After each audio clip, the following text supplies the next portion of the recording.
महाराष्ट्र सरकार के वरिष्ठ मंत्री सुधीर मुनगंटीवार ने 12 सितंबर को उद्धव ठाकरे और राज ठाकरे के संभावित गठबंधन पर प्रतिक्रिया देते हुए कहा कि अगर वे दोनों जनता की आवाज बनना चाहते हैं तो हमारी शुभेच्छा है। हालांकि उन्होंने तंज कसते हुए ये भी जोड़ा कि सिर्फ मोदी का विरोध करके कोई मेरिट में नहीं आ सकता, मेरिट के लिए मेहनत करनी पड़ती है।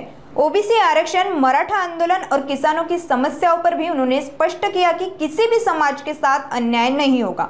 महानगर पालिकाओं की लंबित निधी पर भी उन्होंने चिंता जताई। ही खरी तर आमच्या सर्वांची जबाबदारी आहे। आम्ही सामाजिक व राजकीय क्षेत्रात जेव्हा येतो तेव्हा कोणी आम्ही या क्षेत्रात यावं यासाठी आंदोलन केलेलं नसतं, यासाठी उपोषणाला कोणी बसलेलं नसतं। आम्ही स्वखुशीने आनंदाने सामाजिक सेवा जनसेवा करण्याच्या मानसिकतेतून जर राजकारणात येतो तर जितकी महत्तम सेवा करता येईल, जितक्या महत्तम योजना आम्हाला पूर्ण करता येईल, जितके उत्तम विषय जनतेचे मांडता येईल, जो अधिकार आपल्याला प्राप्त होईल त्या अधिकाराला योग्य पद्धतीने आपण न्याय देऊ शकू या भावनेने काम केलं पाहिजे। एक गोष्ट खरी है, हम रहे या ना रहे भारत ये रहना चाहिए हा भाव घेऊन आपण काम करतो आणि मग हा भाव असेल तर उत्तमातलं उत्तम कार्य कसं करता येईल या दृष्टीने नेहमी मी प्रयत्नशील राहतो। कुठं कमी असेल, उणीव असेल तर जेव्हा माझ्या लक्षात येते तेव्हा ती उणीव मी दूर करण्याचा प्रयत्न करतो। मला अजूनही आठवतं की मी मंत्री म्हणून माझं कार्यालय आयएसओ केलं आणि ते देशातलं पहिलं आयएसओ कार्यालय होतं। मी अर्थमंत्री झालो तेव्हा मग आज तक इंडिया टुडे यांनी स्वर्गीय अरुण जेटलींच्या हस्ते बेस्ट फायनान्स मिनिस्टर म्हणून पुरस्कार दिला, कारण मी 11,975 करोड रेव्हेन्यू सरप्लस केलं। तर मला वाटतं जो भी काम करो वो ईश्वर की अर्चना समझ कर करो। भाऊ, आज नाशिकमध्ये दोन्ही ठाकरे बंधूंचा एकत्र मेळावा झाला। ही चाहूल आहे आगामी निवडणुकीमध्ये ठाकरे बंधू एकत्र येण्याची।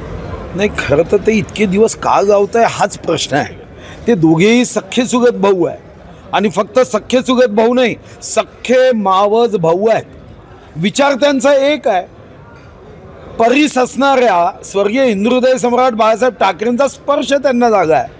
एकत्र यायला कोणाचाही आक्षेप नाही, आमच्या शुभकामना आहे। या पितृपक्षामध्ये त्यांची चर्चा सुरू झाली आहे।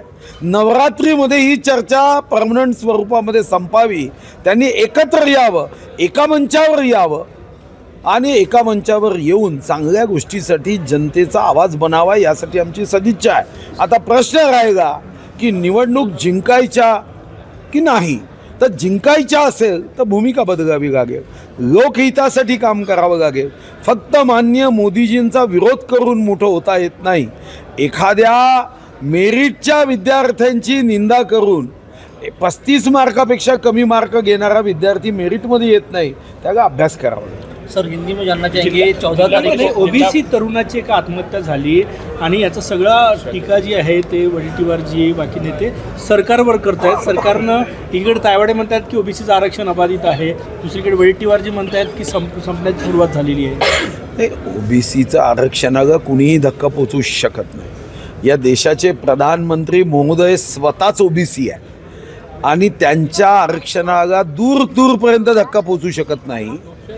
जर तुम्ही या संदर्भात काँग्रेस नेते जेव्हा श्री मनोज जरांगेजीच्या उपोषणाला भेटायला गेलेत तेव्हा यांच्याच पक्षातल्या काही नेत्यांनी ओबीसी मधून मराठ्यांना आरक्षण द्यावं अशी मागणी केली होती आणि नंतर त्यांच्या लक्षात आलं की आपण ही मागणी केली ही चूक आहे। ओबीसी बांधवांच्या आरक्षणाला धक्का कोणीही लावू शकत नाही। हां, मराठा समाजाला त्यांचा न्याय्य हक्क देण्यासाठी योग्य चिंतन मंथन करून या अगोदर 10% आरक्षण दिलं। या संदर्भामध्ये सारथीचा जन्म झाला आणि मराठा समाजाचा जो तरुण आहे, जो देशभक्त आहे, त्या तरुणीला न्याय देण्यासाठी माझा विश्वास आहे की महायुतीचं सरकार ज्यामध्ये स्वतः देवेंद्रजी लक्ष ठेवून आहे, स्वतः मान्य एकनाथ शिंदेजी मराठा समाजाचं प्रतिनिधित्व करतात, महाराष्ट्राचंही करतात, स्वतः अजित पवार महाराष्ट्राचं व मराठा समाजाचंही प्रतिनिधित्व करतात, तिथं ओबीसी पंतप्रधान असणाऱ्या देशात ओबीसींवर अन्याय होणार नाही आणि मराठा समाजाचं प्रतिनिधित्व करणाऱ्या 2 उपमुख्यमंत्र्यांच्या नेतृत्वात देवेंद्रजी मराठ्यांवरही कदापिही अन्याय होऊ देणार नाही, ही आमची खात्री. छगन भुजबळ असे म्हटले की ओबीसी आरक्षणासाठी आता बलिदान देण्याची वेळ आलेली आहे. ते स्वतः कॅबिनेट मंत्री आहे या सरकारमध्ये, मग त्यांनी डबल ढोलकी का करावं, राजीनामा द्यावा आणि ओबीसीसाठी लढावं. एकीकडे सरकारमध्ये राहायचं, दुसरीकडे सरकारला म्हणायचं बलिदान देण्याची वेळ आहे. ही कुठली नीती आहे? नाही, या नीतीबद्दल अजूनपर्यंत मला काही माझ्या काही कोणत्याही अभ्यासक्रमात वाचण्यात आलं नाही. तुम्ही त्यांनाच हा प्रश्न विचारला तर जास्त चांगलं होईल आणि कॅबिनेटमध्ये ते प्रश्न मांडत असतील. कारण या अगोदर मी सुद्धा मंत्री म्हणून काही वर्ष काम केलं, तेव्हा भुजबळ साहेब माझ्या बाजूला बसायचे. हे खरं आहे की ओबीसी समाजासाठी आग्रही भूमिका नेहमी ते मांडायचे.